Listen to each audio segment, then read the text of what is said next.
Hello and welcome to Yet Another Geek Show. I'm your host, Dalton Lee, and I just woke up 5 minutes ago, but you know what? I couldn't possibly be any less entertaining because of it than I already normally am. I'm your host, Alex Ecker, and I feel that sentence hurting my bones. I've been in the middle of tons of house projects. I just shared one of them with you. Okay, well, let's pretend to be awake and enthusiastic right now. Right. All right. You You take got a this, razor man. blade to paint? No. What? Yeah. I have these cabinets in my house, and they, the previous owners of the house, they decided to paint over literally everything. Like, I have a mantle in my living room, and it's kind of like I feel like fireplace. everyone who sells a house does that. Yeah. They just intentionally make an extra trip through the house going, let me paint over every light switch. That's literally what they did to this place. And this particular project I was working on, there's on my mantle, which has like a fake fireplace, like there's brick around everything, and they painted the brick white, which drives me nuts because I just want to take a razor to the knife or razor to the brick and just scrape it all off. But I started with the little door latches on the cabinets that are on this mantle, and for some reason there's this like nasty gunk underneath the paint, and I can't quite figure out how to get it off without scraping it with a razor too. So I took I have a thing of like charcoal lighter fluid, and I was using that to sort of dry it out so that way it would turn into a powder instead of like chunks, and I could just vacuum as I go. I don't know. I think if you lift it. burn the lighter fluid, it might go away and solve your problems. Yeah, a lot of my problems would be solved with a match and some gas, but you know, I don't know. It's just small little projects that I'm starting to do that I'm like, these are bothering me, and I have nothing else to do, so I'm going to try it. So, That said, tell me about a game or a show, something. A book. Did you start reading with your nothing to do? I was in the middle of Rhett and Link's Lost Causes of Bleak Creek, and I stopped like halfway through that book. That was sarcasm, but okay. Reading. Yeah. No, I did. I read about halfway through it and just kind of stopped because I was in the process of buying a house. Anyways, here's something that's interesting. Do you remember Adult Swim at all, like growing up? Of course. Do you remember the show Samurai Champloo? I do. I wish, because you know how like you'll throw something on while you're doing something, like cleaning or doing little projects. I feel like I could have put this show on and retained all the information I needed to without paying attention to it, doing all these little projects around my house. I actually just watched the show like 5 years ago, maybe. It's held up. It's still legit. Don't get me wrong, it's good, but there's something missing, and I have no idea what. I mean, it's not an all-time favorite as far as anime goes, but it wouldn't make it in a top 5 list if someone was asking for recommendations, but it might make it in a top 20 for me, I'm sure. I mean, it's good, but like I don't know what it is about it. Like for those of you who don't know, Samurai Champloo is an anime about 3 main characters, a girl and 2 dudes, and the girl is looking for a samurai who smells of sunflowers. This should also mention that this is a like Edo era Japanese sort of time setting. In a way. Yeah. In a way, not. Yeah, it's weird. There's a lot of like the theme song slaps. It's all like lo-fi hip hop, all the music. It's really good. But it's like the appeal of it to me is the, I think the word I'm looking for is anachronistic. It's very anachronistic in that you see things that like don't really fit the time period that it's supposedly in. Right. Just like the weird like inclusion of hip hop music, and the one dude I seem to remember some like baseball. Like what? yeah, there was baseball. There was the dude who used a katana as a microphone and would beatbox into the microphone to be the one other dude's hype guy. Yeah, so that weird episode, hip hop culture inclusion. But I honestly, like, this isn't a very, like, story-driven show, I don't think. And when it is, it's really good. But most of it doesn't feel like it's very story-driven. It's just kind of a vibe. Yeah, it's definitely a vibe. It gives you a certain atmosphere, and you just enjoy that. Yeah, it wasn't a particularly driving plot. In that, like I just said, I really liked it, but I don't remember what it's really about, even though I watched it maybe 5 years ago. Yeah. It's I interrupted you explaining what it was about. You know, now that you mention it, it is definitely, the atmosphere is more interesting than the story. Because, like, all three characters aren't exactly, like, well, all three main characters aren't exactly fans of each other until, like halfway through the show. And I don't know, maybe this isn't just one that's necessarily for me, even though I enjoyed everything except the story, now that you brought up the atmosphere being really cool. I don't know. It's a soft recommend for me. Watch it if you're, looking for something different. I don't know if I was necessarily looking for something different. Maybe I'll have to go back to it later on again, and see if my mind changes. Yeah, I mean, I kind of just really, I guess I just really like the way it looks. It looks good. Yeah, it looks very good. And I am, for the record, like really picky about anime now, in that I've realized that I'm not sure if I actually like anime. I always thought I did growing up, but now every time I try to watch it, every time I'm like, let's find something new, not necessarily new, but something I haven't seen before. Yeah. So whether it's something that's actually new or something that, hey, this was big 10 years ago and I didn't watch it, I don't like it the majority of the time. And I liked this one, though, just because, there's something original about it. There's not something particularly brilliant about it. But I guess a lot of anime just feels so derivative of each other to me. Yeah. And it's weird because anime shouldn't be a genre, right? It should be an animation style. It shouldn't be so tropey. Right. We don't lump in like all American live action television is, the same thing, or there's only these 2 or 3 varieties of it.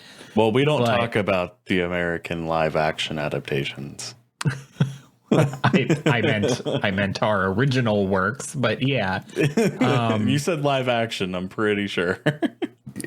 Well, yeah, live action. Things we make that are live action. I'm saying live action itself isn't like a genre, right? But anime, even though it should be just the visual style of a thing. Yeah. Like saying this is an anime shouldn't tell you anything about what the show is like, in the same way that, oh, this is American and this is live action doesn't really tell you anything about what the show is.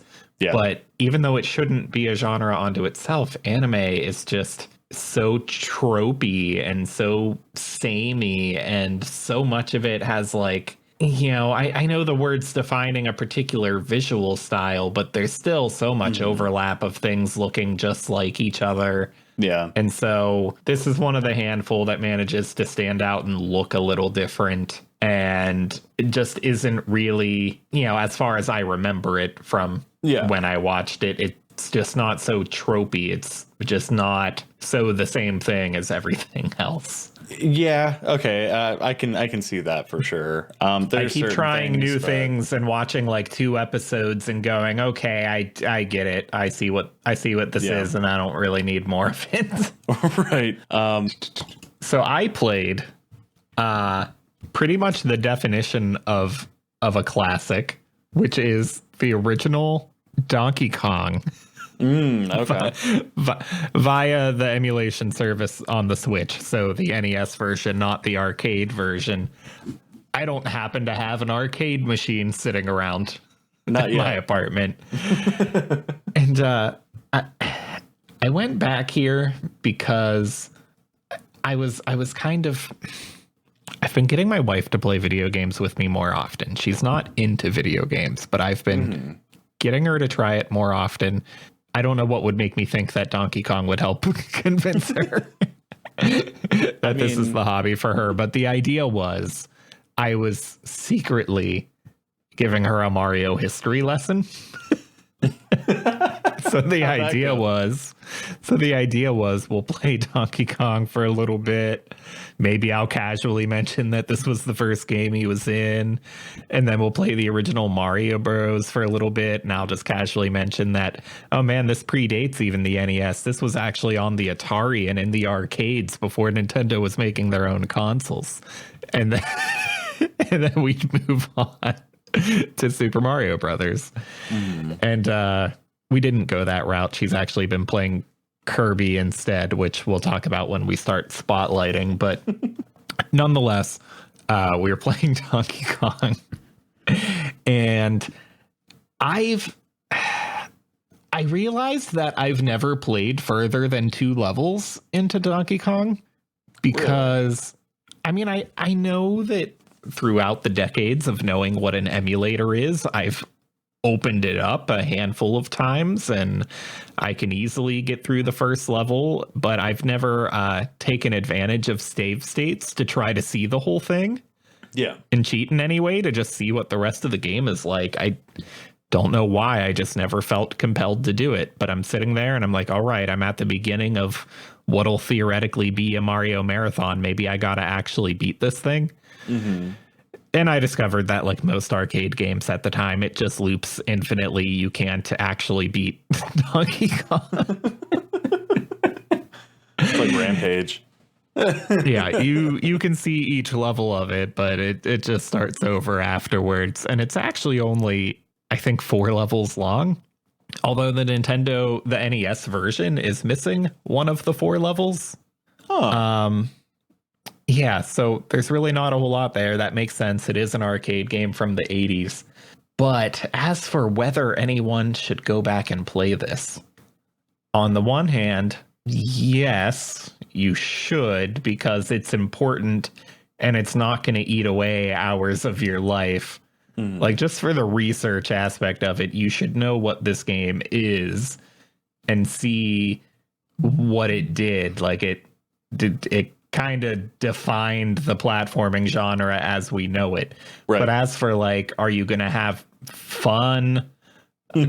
Probably not. It doesn't control well. We've spent, decades getting better and better at designing these controls. And a lot of older platformers don't hold up in that regard. A lot of people still don't get it right when they make a platformer today. It's not surprising that, this one, as old as it is, didn't quite get it. So, yeah, it doesn't feel good. It feels really stiff. I don't necessarily always feel like it's fair when I die in it. But at the same time, it's like, especially if you already have a Switch and you're paying for that service and you don't have to figure out how to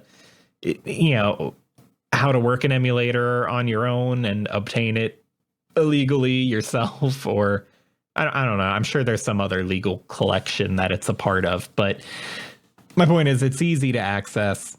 Yeah. Spend 20 minutes with it just to get a feel for what it was and why it was important. But it's a history lesson. It's not actually a fun time. Yeah, even like, and you don't have to cheat your way through trying to see each screen of the game. That's the same screen. Ladders are in different spots, man. If you can't beat level 1, then whatever. You still saw what Donkey Kong was. You still kind of get how much it contributed to platforming in terms of, getting over obstacles, whether it's gaps or the barrels coming at you, and maneuvering up and down ladders, and like the hammer power up is there. So even the concept of power ups is here. And yeah, it's really formative, but again, recommend as a history lesson, not for actual fun. I didn't sit there with my wife and go, all right, you got to beat this. I went, all right, you got to beat level 1. Yeah. I don't remember if she did, but I've been trying to get her to beat the old school Kirby games on her own with minimal involvement from me. I did not encourage her to actually beat per se. Not that you can beat it, but see each level of this game. I just thought that anyone getting into gaming should know what it is. That's fair. It's harder to say that with like a movie where it's a meaningful time investment. To be like, oh, hey, this movie from the 1920s that was super formative and important. Spend 3 hours watching it, not having fun, just so you could learn what the big deal was. Right. Funny but enough. with a small dumb arcade game, it's easier to say, hey, teach yourself for a few minutes here. I moved right into the original Mario Bros. After Donkey Kong in the same sitting. Mario Bros. Is not half as important to go back and play. Really? It's not as innovative. It's slightly more fun because it's 2 players simultaneous. But the controls are still kind of bad. The variety between levels is severely lacking. The different levels in Donkey Kong are actually like impressively different from each other. In terms of like structurally, like the design and positioning of where platforms and ladders are and whatnot. They are really distinctive levels. And in Mario Bros, it's like, oh, you got to level 3. It's slightly different from level 2. I will say it has like a variety of enemy types that add to the challenge. And that, like, have you played the original Mario Bros? I have. And this is the one where it's literally just, you know, the level is a single screen and the two of you are kind of working together to take out the enemies as they come from the top. Oh, yeah. Mm-hmm. Yeah, so that's the original Mario Brothers game, and you know, the way it works there is that you don't yet have that standard in platforming games where in most platforming games, especially Mario, you defeat an enemy by jumping on top of it. In this one... Oh, you have to hit the thing below them, the platform below them. Yeah, you have to hit the bottom side of the platform as they walk over your head and then get up onto the platform and touch them. And then different enemy types have different varieties to it where, like, oh, this type, you hit it once and you just enrage it, and then you have to manage to do it a second time. Yeah. Little varieties like that. The thing is that when you're trying to get back up to a platform over your head, if you're not already moving when you hit jump, you can't start moving in the air. Right. Which, you know, I understand, like, in reality, that's how the physics work. You can't jump straight up in the air and then move yourself forward. But we've just accepted the convention in platforming for the majority of platforming's history. Yeah. Because it's frustrating otherwise. And so here, like, yeah, it's aggravating because, you know, you hit the platform that's over your head and then you're in a hurry to get on top of it. So you run out from underneath, but you don't run too far because you need to turn around and get on top of it. But then you also didn't build momentum running to it because it would have wasted time. So you jump straight up in the air and get nowhere. Yeah. And now you've landed right next to the platform and then you jump straight up again and again can't move over to get on top of it. And it just feels bad. Yeah. And like, do you still run like you're on ice? I can't remember if that was in this one too. You know what I mean? If it was kind of slippery, this was a couple weeks ago. I don't quite remember if it was slippery when you stopped moving or not. But it was just aggravating to get on the platform over your head, which, you know, it's called platforming. That part of it should be a natural, intuitive movement, and it just feels bad. And you kind of get what the game is from the single, like, first frame of it. Yeah. There's not really anything to learn about what it contributed past the first screen.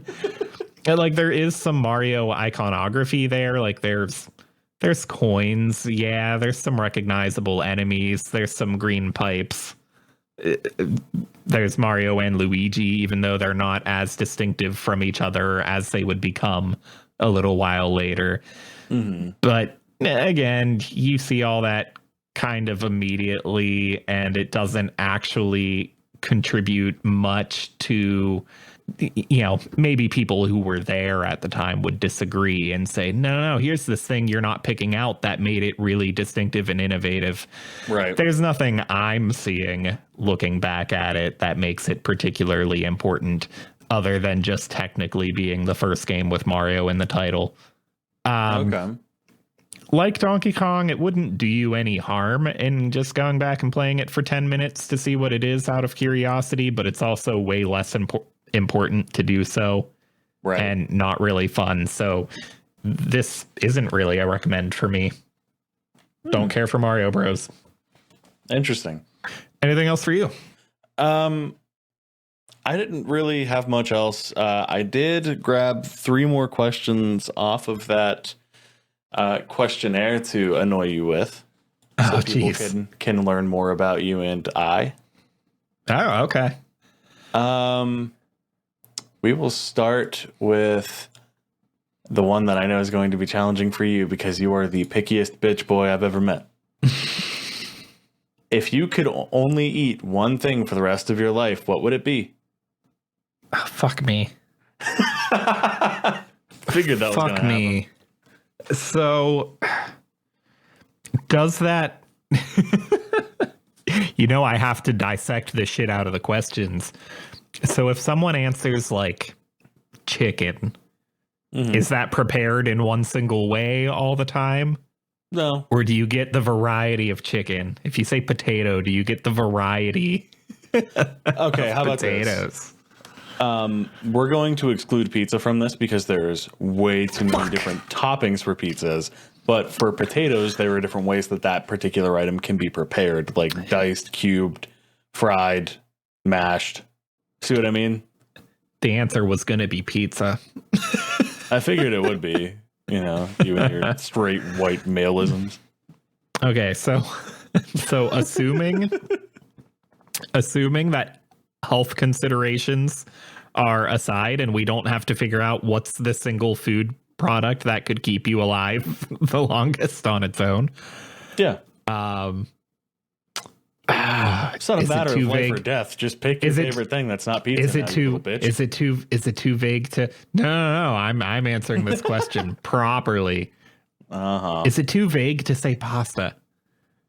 Or is that getting away with a million varieties of a thing again? That's kind of like pizza. It could mean a whole lot of things. Like someone could say sandwich, tricky. but you could say sandwich is too many things. Narrow it down, peanut butter and jelly. Well, how about this? Are you saying pasta as in the actual noodle itself? Or are you saying like the dish like spaghetti or Alfredo? It depends on why you're asking. I mean, the same reason that... I guess I was looking at the opportunity of variety there, because I'm like, I mean, I'd be willing to accept if you were like, oh, I like penne or like rigatonis or... Oh, shit. As long as the sauce is variable, I could live with one kind of pasta. What kind of pasta? You need to answer, and I'm giving you 5 seconds. Penne. Ugh. I hate penne.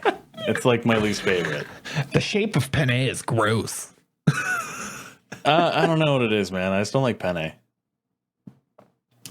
I think it might just be because it's like too long. I'd rather have like little spirals like rigatonis or because maybe it's because they're more flexible versus stiffness. Yeah, I mean, I'm still kind of cheating here because I'm like, I'm not settling on a particular meal. I'm going, if I say pasta, even a particular kind, I'm like, I still get varieties of sauce, and that's technically different things, technically the same thing. Yeah. It's not even me saying I love pasta. It's me saying pasta gives me a variety of options if it's the thing I have to live with. Fair. I'm going of not really the life sustaining thing. You know what I mean? Like, cause if it's just exactly that.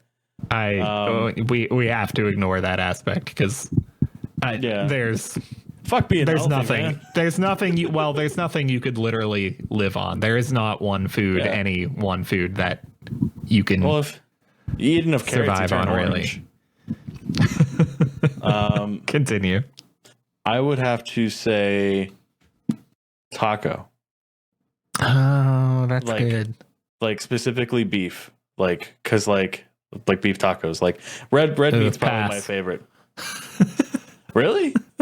You don't like red meat? I don't prefer it. I don't Really? prefer it. My wife and I stopped making beef tacos forever. And yeah, I guess anytime you've been over and we've made tacos, it's almost exclusively chicken. Yeah. At first it started as like a health conscious thing, and then it turned out that, oh, I just like chicken on tacos better. Mm-hmm. Oh, how about this? Do you prefer hard shells or soft shells? Soft. Thank you. Because for they don't me, stab you in the mouth and well, yeah, it could hurt you, and I don't like my food to be dangerous. yeah, it depends on what it is. Beef jerky, sure. And it's just messier, and I'm not fond of food like making it difficult for me to eat. Like my wife made chicken the other day and was like, oh, hey, the kind I had to buy like has bones in it. And then I'm like, I have to cut shit off of bones. Jesus Christ. That's such a first world problem. And then I'm like, man, this is good. You did good. It tastes great. But like, I'm working so hard. Like, is it even worth it? But I guess I would have to say like beef for me, because there's different varieties like burgers. You can do tons of different things with meat. I don't know. Maybe it's because I grew up poor and I only had so many options, and I'm like, well, I'm going to throw these together and see if it works. I mean, for Christ's sakes, I took like Now, see, when I said pasta, though, I didn't clarify whether I was adding meat to it and whether I was stuck with one kind of meat or not. You could have just said taco and left yourself with a lot of possibilities. Fine, I'll say taco, because I frequently will do when I'm in the mornings, and if I have tortilla shells, I'll take peanut butter and jelly and put them together and then cut them up into little bits like a quesadilla. But yeah. That face. You guys didn't see the reaction on my face. You didn't think about that, did you? There's a, I don't know. I like the texture of tortillas more than bread. Sure. I don't know. Okay. Maybe I like textures more than. I don't like it. I'm not going to try this, but it's actually not that bad, dude. I'm intrigued that it's a thing that exists. Let's do one more question, and then I actually have one more TV show I want to bring up. Oh, well then bring up that TV show, because the other one's going to be a minute. Okay. On Netflix. Okay, this is a stand-up thing. Ow. Sorry. And I don't normally talk about stand-up on here, even though I watch plenty of it. But this really stood out to me as like a really stellar, like top-notch, memorable thing. Have you noticed the series on Netflix, Middleditch and Schwartz? No. It's Thomas Middleditch and Ben Schwartz, the actors / comedians. So it's them doing a stand-up thing together. Okay. And normally, like, I don't know if you've ever seen stand-up where it's two people on stage at once, but normally it's always terrible. I always hate it. I didn't expect that this could be good. Yeah. It's always been borderline gross when I've seen two people try to do stand-up together, because it ruins normally. I guess it can't feel natural, because for two people to work together in that context, it normally means everything needs to be scripted down to the word, and you don't get to just feel the audience and improvise a little bit and wing it here and there. Yeah. Unless you're Bo Burnham, who makes that work, narrowing it down to the word. Yeah. To the second. This works because it's all improv. And but what was unique to me was there's kind of an art form here that I didn't know existed, because we've all seen Whose Line Is It Anyway? We all know that improv is a thing. Yeah. I didn't know that long form improv was a thing. And so what I mean is there's 3 episodes to this. And at the start of each one, they come out, they explain that everything they're about to do is completely improvised.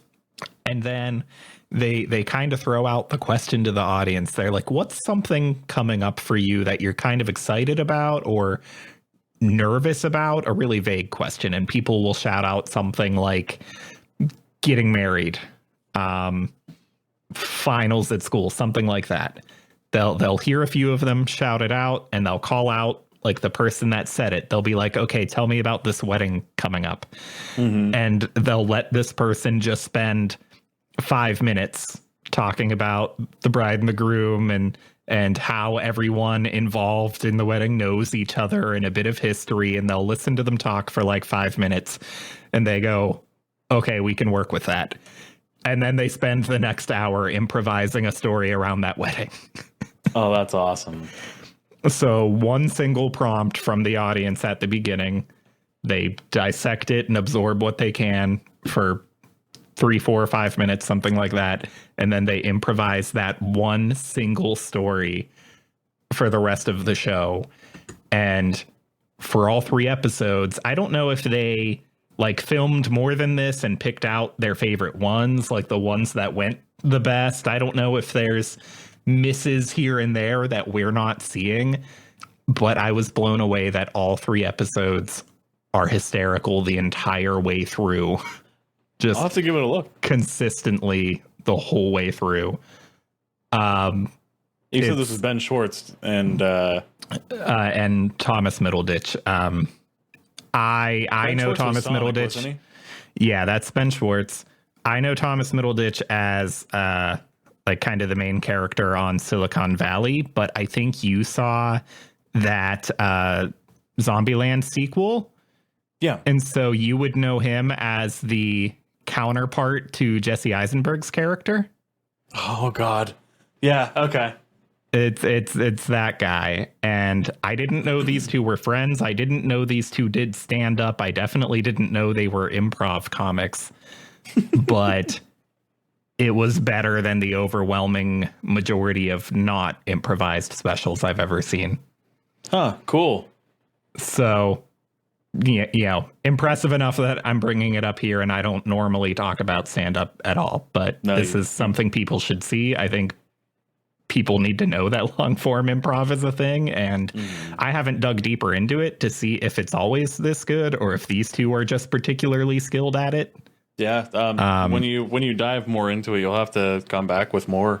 Yeah, because see if there's anyone else that stands out as being that good at it. Yeah. Oh, interesting. All right, bring on the question. This would be a really good one for an improv. Okay, this one I know is going to take a minute, so we might have to do some editing for both of us. Okay. What embarrasses you the most, or what is your most embarrassing moment? I think we should go with embarrassing moment, because if we go into embarrasses you the most, that could go into an entirely different rant about the world, about our life standing around us. You know what I mean? So I think we should just specifically make this, what's been your most embarrassing moment? Okay. I can think of Has to be the most. Because, no, I'm just fucking with you. I don't give a shit. Just tell me an embarrassing moment. I can think of one where this is embarrassing, but I don't actually know if anybody saw it. And that almost makes it more embarrassing, because I don't know if anyone saw it, and if they did, for how long. For sure. Gorilla the villain. But there's another where like everyone did see or hear what happened, and so I'm leaning one way or the other, because the one I'm like, oh, it was embarrassing, but I don't know if it's technically embarrassing, because I don't know if anyone saw it. Okay. Maybe I have to answer both. It's technically both. Okay, go for it. Because of the indecisive. The one I'm not sure if anyone saw during my high school years, going into high school, I was re-wearing a pair of pants from the previous day. And mind you, for some reason, I didn't actually realize at the time that that was a thing that people normally did. I thought I was just being lazy doing it, when it turns out it's perfectly normal for most people to wear the same pair of pants for days at a time. Don't know why I didn't know that in high school. But when I take off my pants, the underwear comes off at the same time, which means the underwear is in the pants. So middle of the day in high school, I'm walking into a class and I look down and I realize that my previous pair of underwear is hanging out of my pant leg. How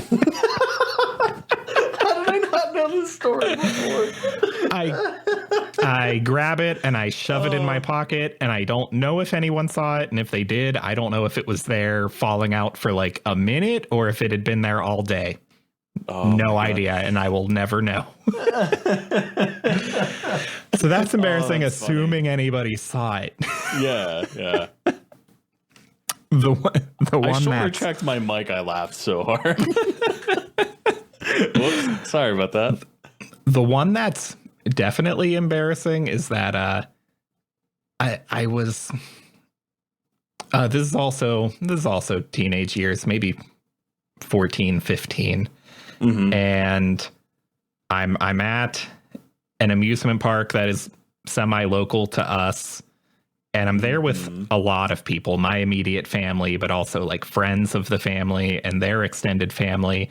And there were some people here where like I didn't really know them, like I met them once or twice.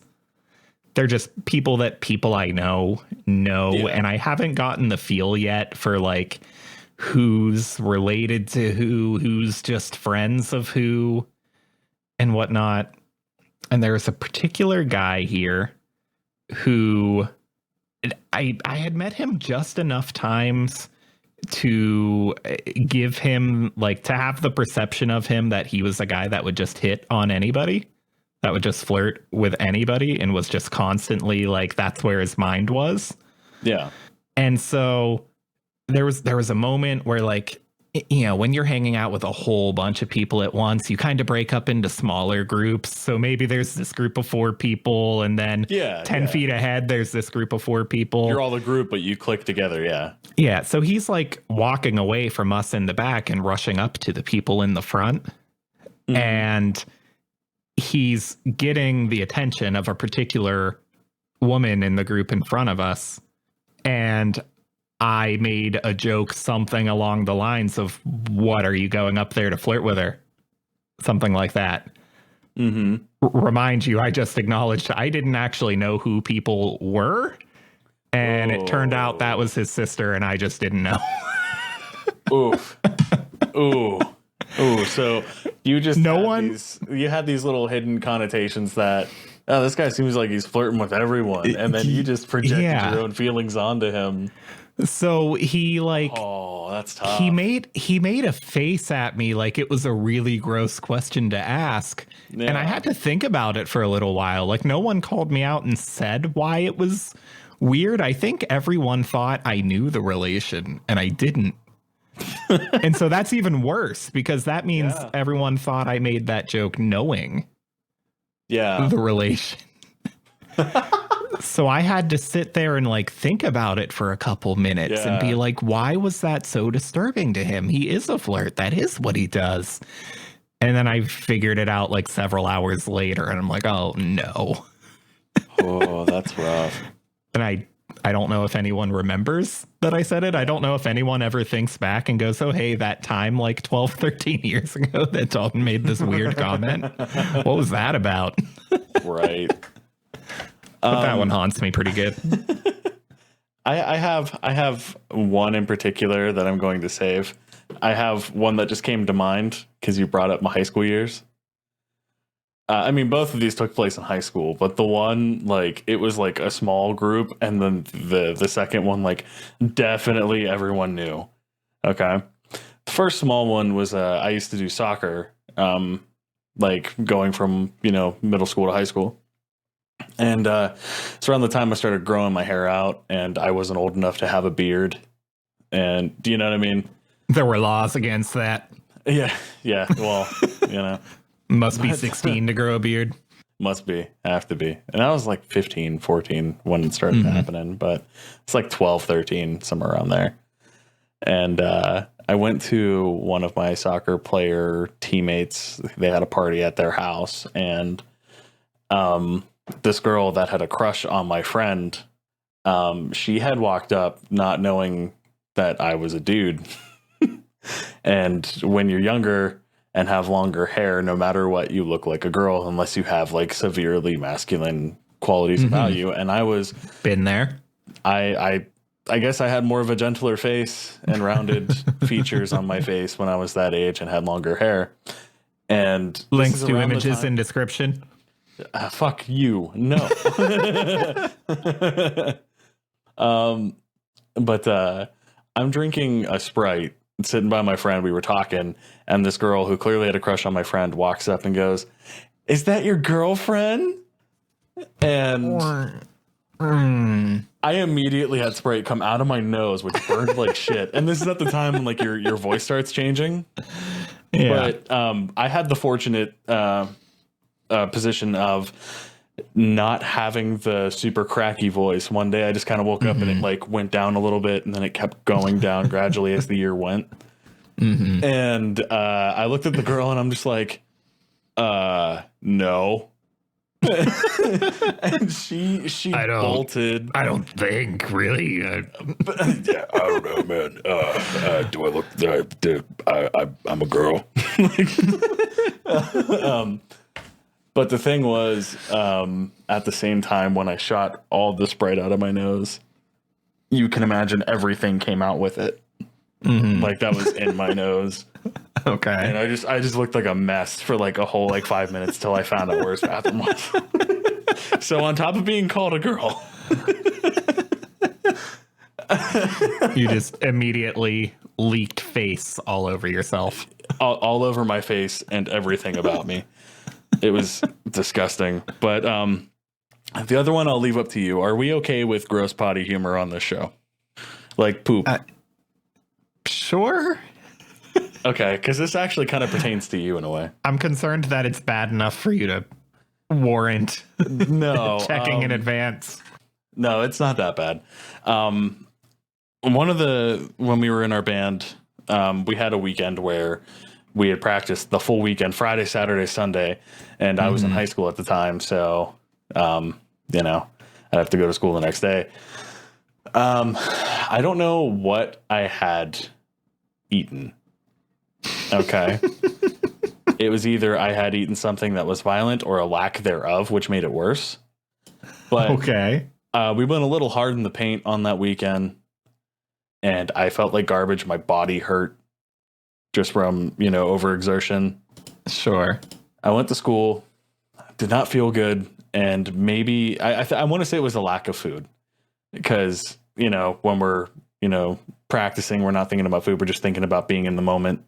And it would have probably have been like 12 hours or longer since I had eaten at this point in the day at school. Okay. So I didn't feel so great. My body hurt, and I just felt like garbage. And I went to the nurse's office and said, "Hey, I'm not feeling so great. Went a little hard yesterday." And she's like, "All right, here's some ibuprofen." All right, fine. So I take ibuprofen, and you know what ibuprofen does to you on an empty stomach? I don't think I do. It hurts. And then for me, it filled me up with an ungodly amount of gas. Okay. So I'm like, not only does my muscles hurt, my insides hurt like hell. And I was like, I just want to go home and sleep. Like, I did not feel good. Yeah. And usually the trick was at our school that if you go to the nurse so many times in a day, they'll just eventually just let them go home. I remember. She wasn't having it. She was convinced she was convinced that I was fine. And so I laid in one of the back rooms until the next period of the day. But what turned out was I apparently had to go number dose really bad. And all this expansion and pain in my stomach, right? And I'm like, maybe I just have to poop. Maybe that's my only problem, Next the bell rings for the next class, and she's like, all right, you got to leave. And I'm like, all right, cool. I just need like 5 minutes. And I went to get up because I'm like, I can make it to another bathroom. I don't have to use the one in her office. Mistake. I stood up and it was like, nope, now. So I had to bolt out of this room that I'm just hiding in. And I run right into there. And of course, it's right when the bell rings, and all the kids that like our nurse would just gather into that room and hang out with her until the next 5 minutes before the class starts. So I have the kids leaving from her room and the ones that are entering her room at the same time all hanging out. And the way that our nurse's office was oriented was her desk was in the center of the room, and then immediately to the right is her bathroom. Mm-hmm. I swear to you, I learned how to fly in that bathroom. Like, I'm not kidding. Like, it was so bad. Because I sit there and I'm like, all right, I know I got one coming. I got a fart coming. I'm like, you had to master passing gas in classes, you know? Mm-hmm. And it's still a practiced skill today. Exactly. And I'm like, all right, I can handle this. And I just wanted to go just a little. And what happened was.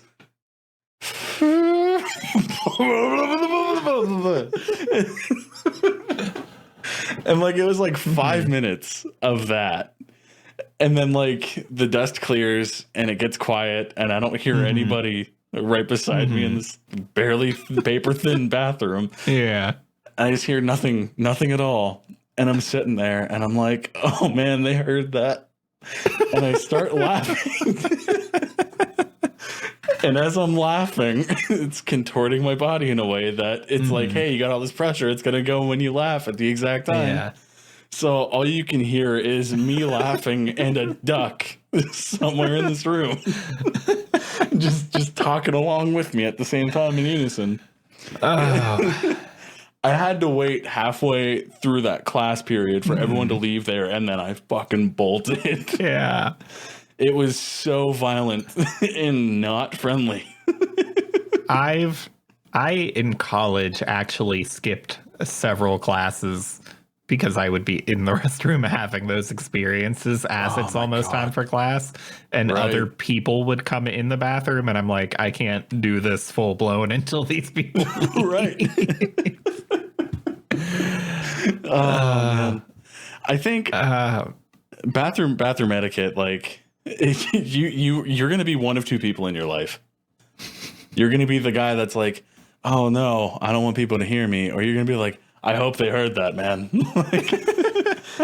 And I converted from the former to the latter that day because it was so funny. Like I couldn't not anymore. I was like, you know what? This could either be I made a joke or I accept the joke and laugh because I think it's funny. So that day I learned how to not be shy about my body. Well, I am thrilled to go out on this note. Yeah. Don't be afraid about your disgusting body, fans. I'm sorry, you just broke my head. I was trying to figure out in advance what I'm going to call this episode. Your body is disgusting. That could use some workshopping, but all right. Don't poop in the nurse's office. Thanks for listening to Yet Another Poop Show. Keep on wiping, guys. And watch out for our next Spotlight episode on 4. Take care. Wash your hands. Goodbye.